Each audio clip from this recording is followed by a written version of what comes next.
यमराज लेने आए। औरत ने यमराज से पूछा, आप मुझे स्वर्ग ले जाएंगे या नर्क? यमराज बोले, दोनों में से कहीं नहीं।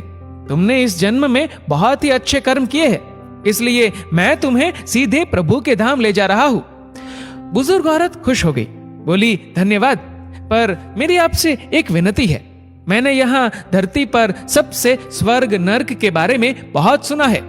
मैं एक बार इन दोनों जगहों को देखना चाहती हूँ। यमराज बोले, तुम्हारे कर्म अच्छे हैं, इसलिए मैं तुम्हारी ये इच्छा पूरी करता हूँ। चलो हम स्वर्ग और नर्क के रास्ते से होते हुए प्रभु के धाम चलेंगे। दोनों चल पड़े। सबसे पहले नर्क आया। नर्क में बुजुर्ग औरत ने जोर जोर से लोगों की रोने की आवाज सुनी। वहां नर्क में सभी लोग दुबले पतले और बीमार दिखाई दे रहे थे।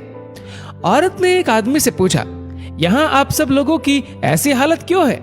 आदमी बोला, तो और कैसी हालत होगी? मरने के बाद जब से यहाँ आए हैं हमने एक दिन भी खाना नहीं खाया। भूख से हमारी आत्माएं तड़प रही है। बुजुर्ग औरत की नजर एक विशाल पतीले पर पड़ी, जो कि लोगों के कद से करीब 100 फीट ऊंचा होगा। उस पतीले के ऊपर एक विशाल चम्मच लटका हुआ था। पतीले में से बहुत ही शानदार खुशबू आ रही थी। बुजुर्ग औरत ने उस आदमी से पूछा, इस पतीले में क्या है? आदमी मायूस होकर बोला, यह पतीला बहुत ही स्वादिष्ट खीर से हर समय भरा रहता है। बुजुर्ग औरत ने हैरानी से पूछा, इसमें खीर है तो आप लोग पेट भर के ये खीर खाते क्यों नहीं? भूख से क्यों तड़प रहे हैं? आदमी रो रो कर बोलने लगा, कैसे खाए? ये पतीला 100 फीट ऊंचा है। हम में से कोई भी उस पतीले तक नहीं पहुंच पाता। बुजुर्ग औरत को उन पर तरस आ गया। सोचने लगी, बेचारे खीर का पतीला होते हुए भी भूख से बेहाल है। शायद ईश्वर ने इन्हें यही दंड दिया होगा। अब यमराज बुजुर्ग औरत से बोले, चलो हमें देर हो रही है। दोनों चल पड़े। कुछ दूर चलने पर स्वर्ग आया। वहां पर बुजुर्ग औरत को सबकी हंसने व खिलखिलाने की आवाजें सुनाई दी।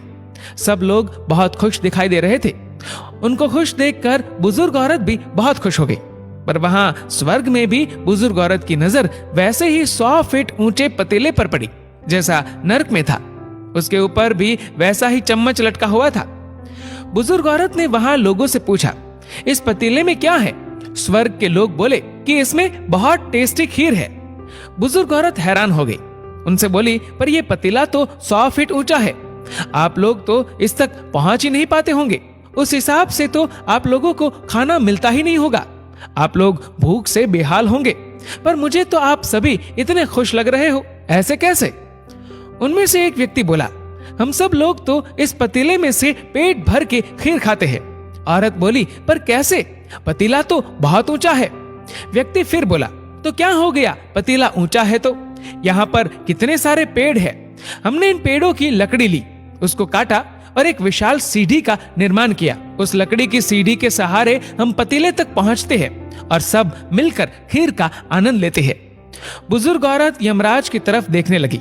यमराज मुस्कुराए और बोले, ईश्वर ने स्वर्ग और नर्क मनुष्यों के हाथ में ही सौंप रखा है। चाहे तो अपने लिए नर्क बना ले, चाहे तो अपने लिए स्वर्ग। ईश्वर ने सबको एक समान हालातों में डाला है। उसके लिए उसके सभी बच्चे एक समान है। वो किसी से भेदभाव नहीं करता। वहां नर्क में भी पेड़ पौधे सब थे, पर वो लोग खुद ही आलसी है। उन्हें खीर हाथ में चाहिए। वो कोई कर्म नहीं करना चाहते, कोई मेहनत नहीं करना चाहते, इसलिए भूख से बेहाल है। क्योंकि यही तो ईश्वर की बनाई इस दुनिया का नियम है। जो कर्म करेगा, मेहनत करेगा, उसी को मीठा फल खाने को मिलेगा। स्वर्ग के सपने छोड़ दो, नर्क का डर छोड़ दो। बस आपकी वजह से किसी का दिल ना दुखे, इतना सोचो। बाकी सब कुदरत